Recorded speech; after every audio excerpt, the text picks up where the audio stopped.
Ibadah minggu kita ditahbiskan di dalam nama Allah Bapa, Putranya Yesus Kristus, dan Roh Kudus. Barang siapa mendengarkan kamu, ia mendengarkan aku. Dan barang siapa menolak kamu, ia menolak aku. Dan barang siapa menolak aku, ia menolak dia yang mengutus aku. Wer euch hört, der hört mich. Und wer euch verachtet, der verachtet mich. Wer aber mich verachtet, der verachtet den, der mich gesandt hat. Mari kita berdoa.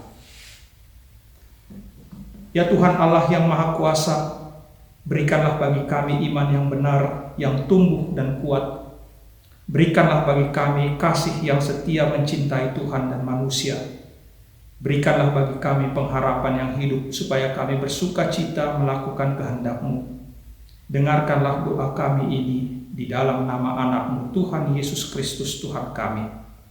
Amin. Mazmur 34. Aku hendak memuji Tuhan pada segala waktu. Puji-pujian kepadanya tetap di dalam mulutku. Karena Tuhan jiwaku bermegah, biarlah orang-orang yang rendah hati mendengarnya dan bersuka cita. Muliakanlah Tuhan bersama-sama dengan aku. Marilah kita bersama-sama memasyurkan namanya.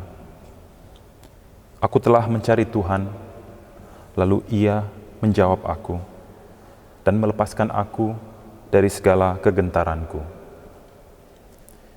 Tunjukkanlah pandangan-Mu kepadanya, maka muka-Mu akan berseri-seri dan tidak akan malu tersipu-sipu. Orang yang tertindas ini berseru, dan Tuhan mendengar. Ia menyelamatkan dia dari segala kesesakannya. Malaikat Tuhan berkemah di sekeliling orang-orang yang takut akan Dia, lalu meluputkan mereka. Kecaplah dan lihatlah betapa baiknya Tuhan itu. Berbahagialah orang yang berlindung padanya. Takutlah akan Tuhan, hai orang-orangnya yang kudus, sebab tidak berkekurangan orang yang takut akan Dia. Mata Tuhan tertuju kepada orang-orang benar, dan telinganya kepada teriak mereka minta tolong. Apabila orang-orang benar itu berseru-seru, maka Tuhan mendengar dan melepaskan mereka dari segala kesesakannya. Tuhan itu dekat kepada orang-orang yang patah hati, dan Ia menyelamatkan orang-orang yang remuk jiwanya. Kemalangan orang benar banyak, tetapi Tuhan melepaskan dia dari semuanya itu. Tuhan membebaskan jiwa hamba-hambanya, dan semua orang yang berlindung padanya tidak akan menanggung hukuman. Amin.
kita bersatu dalam doa. Lass uns beten.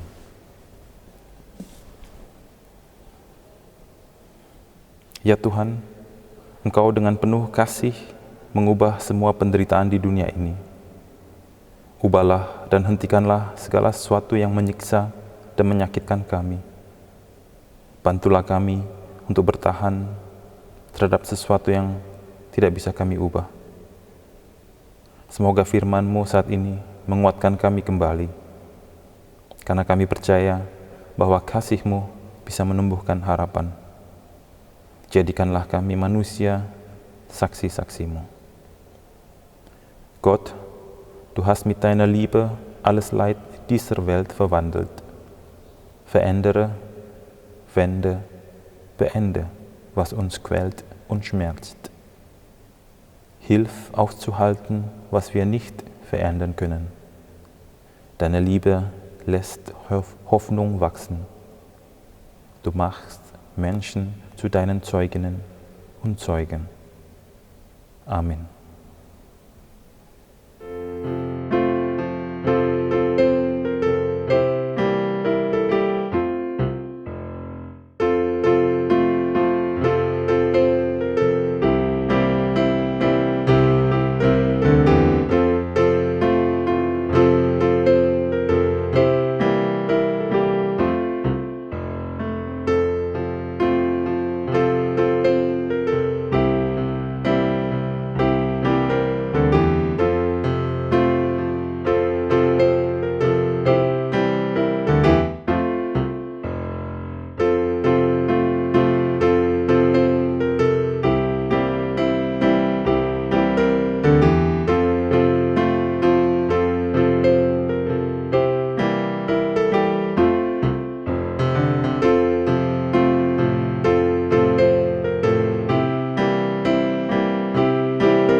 Mari kita berdoa.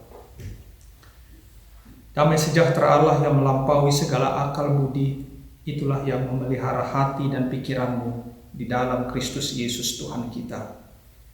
Amin. Jemaat yang dikasihi oleh Tuhan kita Yesus Kristus, saya sungguh bergembira bisa kembali menyapa Jemaat Kristen Indonesia di Frankfurt, walaupun kita tidak bertemu secara langsung.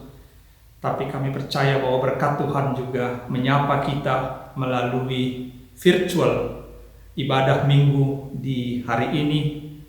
Selamat datang di ibadah virtual di hari ini dan kiranya Tuhan memberkati kita sekalian.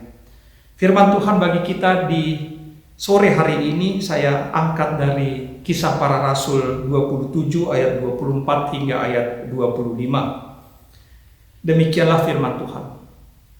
Dan ia berkata, "Jangan takut Paulus, engkau harus menghadap Kaisar, dan sesungguhnya oleh karunia Allah, maka semua orang yang ada bersama-sama dengan engkau di kapal ini akan selamat karena engkau.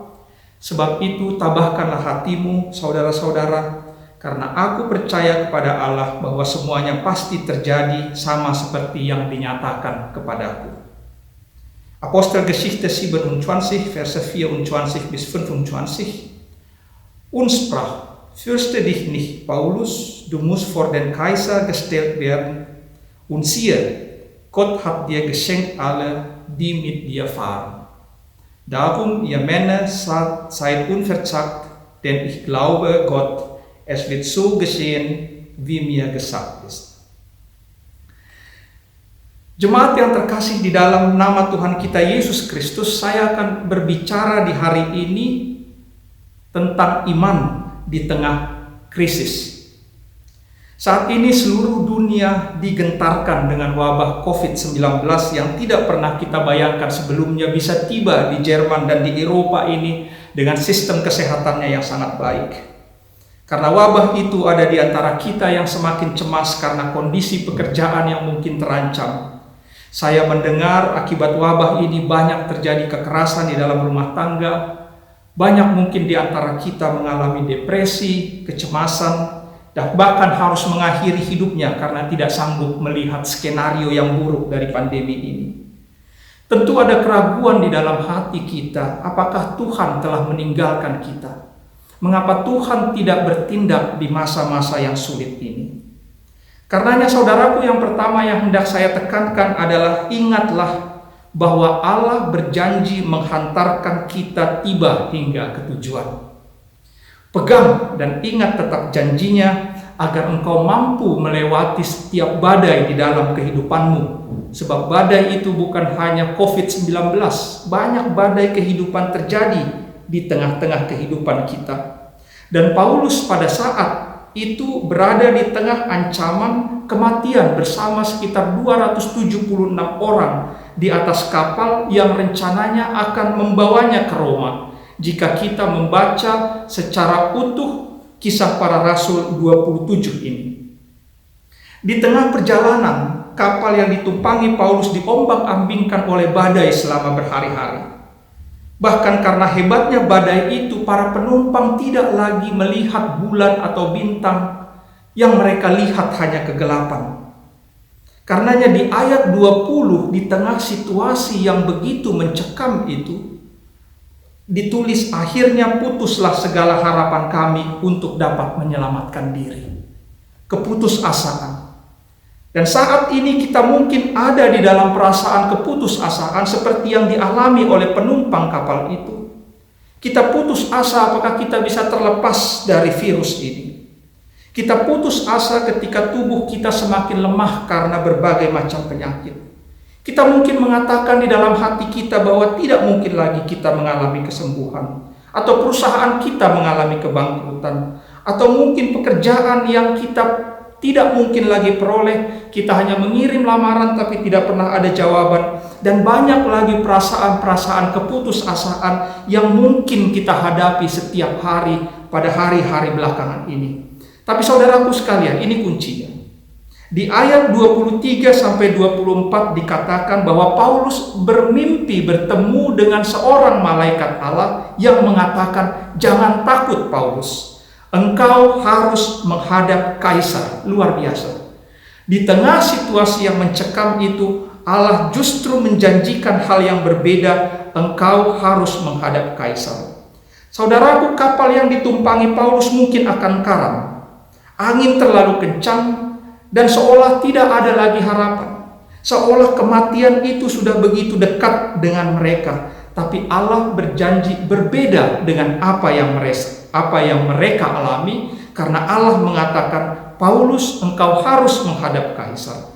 Dan saudaraku, jika Allah telah berjanji, ingatlah, Ia tidak akan pernah meralat atau merubah janjinya tersebut.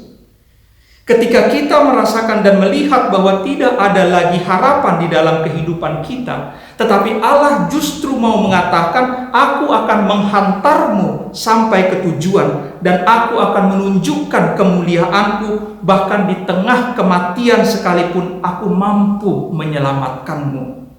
Jika badai mengarahkan kita ke satu arah, Allah justru hendak mengalihkan kapal kita ke arah lain agar kita sebuah selamat.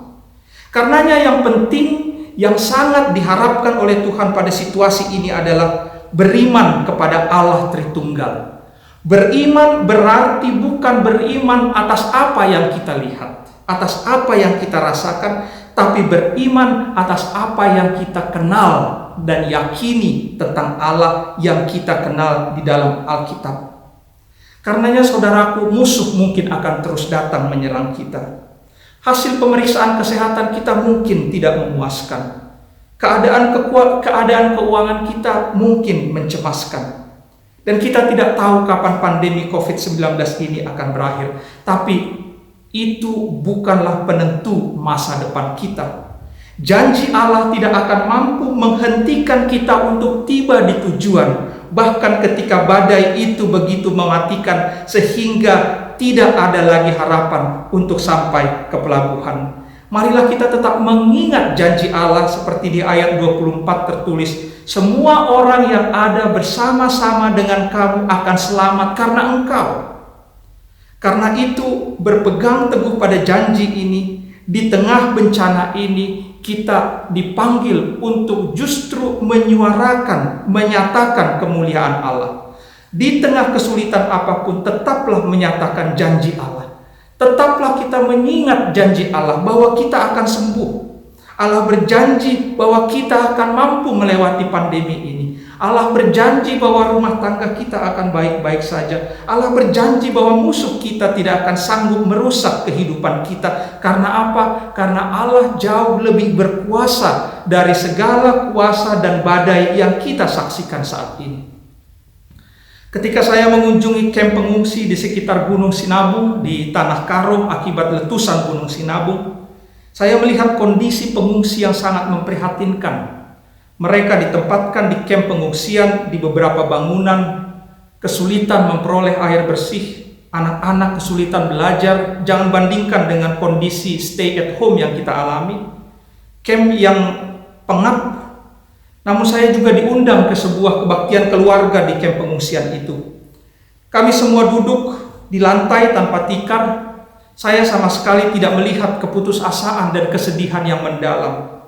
Yang saya lihat justru senyum dan perkataan, Pak Pendeta, semua akan baik-baik saja. Tuhan itu baik. Ia begitu baik kepada kami selama ini. Dan tentu Ia akan tetap baik kepada kami. Saya hanya bisa terdiam dengan pernyataan ini karena menurut saya ini menjadi salah satu khotbah terbaik dalam kehidupan saya. Yang kedua, saudaraku, tetaplah berjuang dengan imanmu dan jadilah dirimu sendiri. Kita tidak perlu meniru-niru orang lain atau menjadi seperti orang lain. Pandemi tentu masih ada sampai sekarang, bahkan dikatakan akan selamanya bersama dengan kita. Penyakit mungkin terus menempel di tubuh kita. Tagihan keuangan mungkin semakin menumpuk sementara gaji dikurangi. Tapi dikatakan di ayat 33, sudah 14 hari lamanya kami menanti-nanti saja, merasa lapar dan tidak makan apa-apa. Dan kembali inilah yang menjadi ujian bagi kita ketika kita dituntut untuk bersabar, untuk menantikan ketika seolah-olah krisis ini belum selesai. Hendak kemana kau arahkan pandanganmu? Apakah engkau mengarahkan pandanganmu ke tekanan hidupmu atau engkau mengarahkan pandanganmu kepada janji Allah? Karenanya marilah kita lihat betapa luar biasanya Allah bekerja. Di ayat 43 dikatakan ada seorang perwira yang tidak mengenal Kristus. Tapi perwira ini justru yang hendak menyelamatkan Paulus dari ancaman pembunuhan. Dan di ayat 44 dikatakan bahwa seluruh tawanan yang pandai berenang disuruh untuk terjun ke laut dan berenang, sementara mereka yang tidak pandai berenang kemudian berpegang pada papan dan pecahan-pecahan kapal. Tapi mereka semua selamat sampai ke darat. Ini kuncinya, saudara. Teruslah berjuang di tengah krisis seberat apapun di dalam hidupmu. Dan jadilah dirimu sendiri. Dan tetaplah ingat janji Allah. Engkau harus menghadap Kaisar. Jalan Allah untuk menyelamatkanmu bukanlah jalanmu. Ternyata yang menyelamatkan Paulus adalah seorang perwira yang ditugaskan untuk menahan dia. Saudaraku, sering mereka yang kita anggap dekat, sahabat, keluarga, justru bukan mereka yang menyelamatkan kita. Justru Allah sering mempergunakan orang-orang yang tidak kita duga, orang-orang yang tidak kita kenal untuk menghibur, menguatkan, dan mendampingi kita. Karenanya bersiaplah kita di tengah krisis ini, ketika yang menolong kita, ketika yang melepaskan kita adalah orang-orang yang justru tidak kita kenal. Mungkin bukan keluarga kita, tapi orang lain. Dan saya pikir karena saya hamba Tuhan, saya sering berpikir banyak kenalan, banyak teman. Tentu mereka akan membantu saya ketika ada kesulitan. Tapi kenyataannya jauh berbeda. Sering mereka yang kami anggap begitu dekat dan sahabat justru tidak menunjukkan sinyal-sinyal empati ketika sebagai contoh istri saya sakit beberapa tahun yang lalu. Namun Tuhan justru mengirimkan orang lain yang tidak kami duga dan tidak kami kenal untuk bersama-sama dengan kami melewati masa-masa sulit ini. Jadilah dirimu sendiri dan tetaplah mengingat janji Allah bahwa engkau memiliki rahmat Allah dalam hidupmu. Jika Allah berkenan, Allah mampu mempergunakan pecahan-pecahan kapal untuk menyelamatkanmu. Kita sering merencanakan hal-hal yang terlalu besar. Kita mempergunakan kapal yang besar, kita mempergunakan program-program yang luar biasa, tapi justru Allah mempergunakan hal-hal yang kecil untuk menyatakan kemuliaan-Nya. Saya ingat seorang sahabat kami, seorang ibu dari Jerman, sudah berusia lebih dari 80 tahun. Ia putri seorang misionaris yang lahir di Indonesia, yang mengisahkan lebih dari 3 kali mengalami kemoterapi yang berbeda, kanker otak, kanker usus, kanker paru-paru. Dan saat ia kecil, ia diusir oleh pemerintah Belanda dari Tapanuli, naik kapal diombang-ambingkan oleh badai, tiba di Belanda, dipisahkan oleh orang tuanya karena Belanda bermusuhan dengan Jerman pada saat itu. Ia masih hidup dan tetap sehat hingga saat ini. Dan kalimat yang selalu keluar dari mulutnya, jika aku masih hidup hingga saat ini, Tuhan selalu mempunyai cara yang unik sehingga aku masih bisa hidup sampai sekarang. Saudaraku, marilah kita lanjutkan perjuangan hidup kita di masa-masa sulit ini. Marilah kita percaya bahwa akhir dari badai ini sesuai dengan janji Allah, bukanlah kematian, bukanlah penyakit berkepanjangan, bukanlah penderitaan, tapi selamat tiba sampai di tujuan. Karenanya marilah kita terus berbicara mengenai iman kita kepada tetangga kita, kepada keluarga kita, kepada anak-anak kita, kepada orang tua kita, bukan penyakit kita. Marilah kita terus menyaksikan anugerah Allah di dalam kehidupanmu, bukan tagihan keuanganmu. Marilah kita terus menghitung berkat Allah selama hidupmu, bukan orang-orang yang mengkhianatimu. Karena ketika engkau membicarakan hal-hal yang negatif, ketika engkau membicarakan hal-hal yang terus membebani hidupmu, maka secara otomatis beban itu akan terus menekan kehidupanmu. Raksasa itu memang besar, saudaraku, tapi kuasa Allah kita jauh lebih besar. Virus memang berkuasa pada saat ini, tetapi Allah jauh lebih berkuasa dari segala virus apapun yang ada di dunia ini. Karenanya katakanlah dalam hatimu, katakanlah kepada orang di sekelilingmu, katakanlah aku akan sembuh, aku akan baik-baik saja, virus akan berlalu, kita akan bertahan melawan badai ini, kita akan sampai menang dan kita akan tiba sampai di tujuan. Liebe Gemeinde, die Predigt befasst sich heute mit der Geschichte von Paulus, als sein Schiff von Seesturm ergriffen wurde. In unserem Leben erleben wir auch oft Seestürme oder schlimme Probleme. Manchmal können wir Probleme oder Schwierigkeiten nicht lösen. Sie finden in unserer Familie, in der Gemeinde, am Arbeitsplatz und auch in der Gesellschaft statt, wo wir leben. Wir können nicht in dieser Situation bleiben, sondern wir müssen schnell reagieren, wir müssen schnell diese Schwierigkeiten, Konflikte und Probleme lösen. Bitte suchen Sie die Lösung immer bei Gott, sodass die Lösung gut wäre. Wir können auf jeden Fall die Hilfe von unseren Freunden aus Büchern, auch von Familien annehmen oder einfach zu Experten gehen. Aber ich bin ganz sicher, dass wir nur bei Gott immer die richtige Antwort in unserem Leben finden. Lass uns auf Gott nicht auf den Sturm des Lebens konzentrieren. Verzögerungen, Schwierigkeiten, Konflikte, Trennungen sind nicht eine Katastrophe, über die wir uns dauernd beklagen müssen. Wir sollten verstehen, dass Gott manchmal diese Schwierigkeiten, Konflikte und so weiter benutzt, um unser Leben zu prägen, sodass wir einen festen Glauben haben können. Gott segne uns. Amen.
bersama dengan seluruh orang percaya di sepanjang segala abad dan tempat, kita mengikrarkan pengakuan iman sesuai pengakuan iman rasuli. Gemeinsam mit allen Christen auf der ganzen Welt bekennen wir unser Glauben nach apostolischem Glaubenbekenntnis. Aku percaya kepada Allah, Bapa yang Maha Kuasa, Khalik langit dan bumi, dan kepada Yesus Kristus, Anaknya yang tunggal, Tuhan kita, yang dikandung daripada Roh Kudus, lahir dari anak darah Maryam, yang menderita sengsara di bawah pemerintahan Pontius Pilatus, disalibkan, mati dan dikuburkan, turun ke dalam kerajaan maut.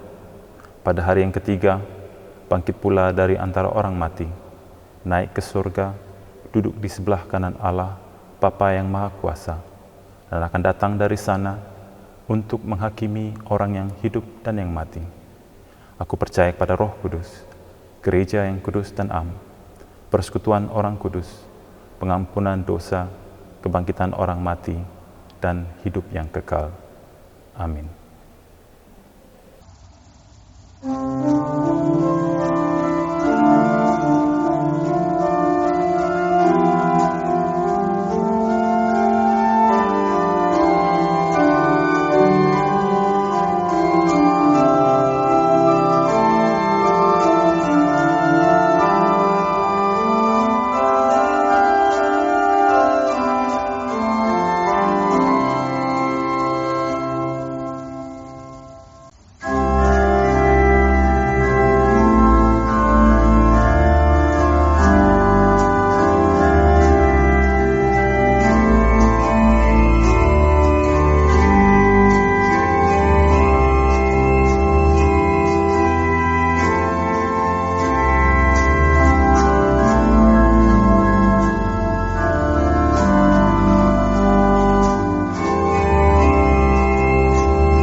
Mari kita berdoa bersama, doa syafaat, dan ditutup dengan doa Bapa kami.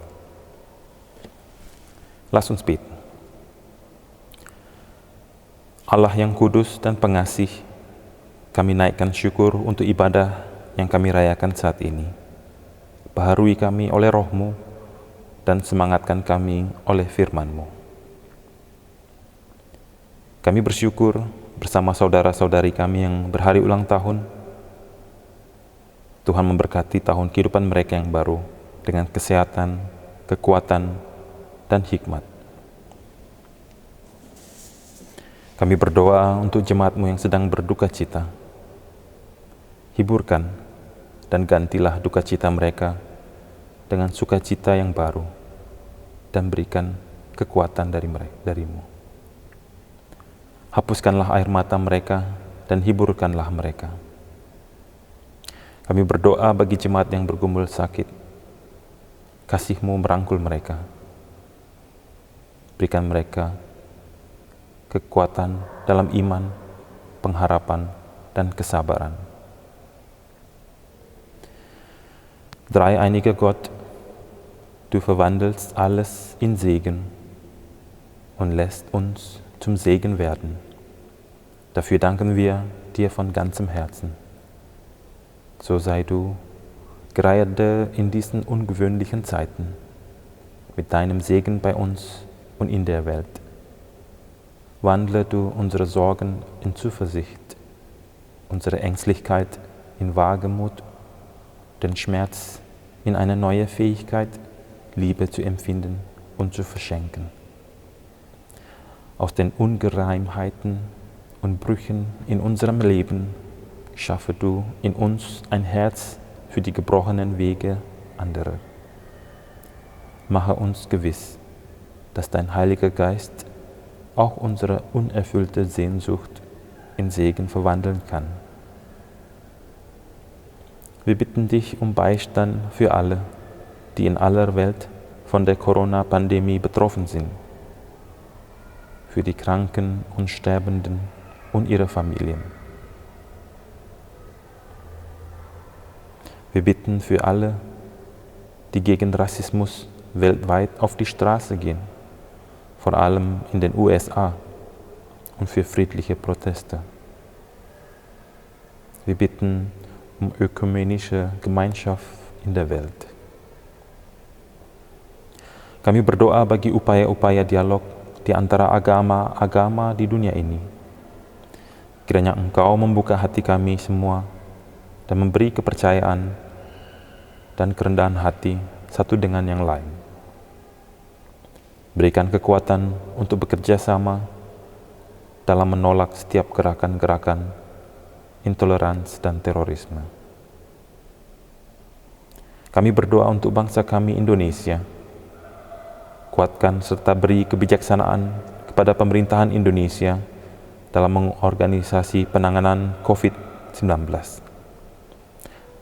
Wujudkanlah keajaiban-Mu bagi bangsa kami, supaya kebenaran, keadilan, kejujuran dijunjung tinggi oleh seluruh aparat pemerintah dan rakyatnya. Juga kami serahkan ke tangan-Mu negara Jerman dan negara-negara di dunia ini dalam penanganan COVID-19. Sambutkan syukur dan permohonan kami. Kasihanilah kami. Bersama kita berdoa, doa yang diajarkan Tuhan Yesus kepada murid-muridnya dan kepada kita. Bapa kami yang di sorga, dikuduskanlah nama-Mu, datanglah kerajaan-Mu, jadilah kehendak-Mu, di bumi seperti di sorga. Berikanlah kami pada hari ini makanan kami yang secukupnya, dan ampunilah akan kesalahan kami, seperti kami juga mengampuni orang yang bersalah pada kami. Dan janganlah membawa kami ke dalam pencobaan, tetapi lepaskanlah kami daripada yang jahat, karena Engkau yang punya kerajaan, dan kuasa, dan kemuliaan, sampai selama-lamanya. Amin.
Sidang jemaat Tuhan, marilah kita mendengarkan ayat pengutusan bagi kita di hari ini.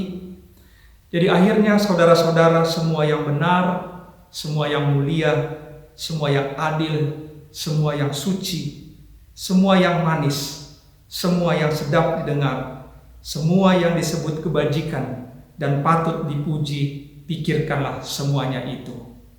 Jemaat Tuhan, pulanglah di dalam damai sejahtera dan terimalah berkat Tuhan. Tuhan memberkati engkau dan melindungi engkau. Tuhan menyinari engkau dengan wajah-Nya dan memberi engkau kasih karunia. Tuhan menghadapkan wajah-Nya kepadamu dan memberi engkau damai sejahtera. Amin.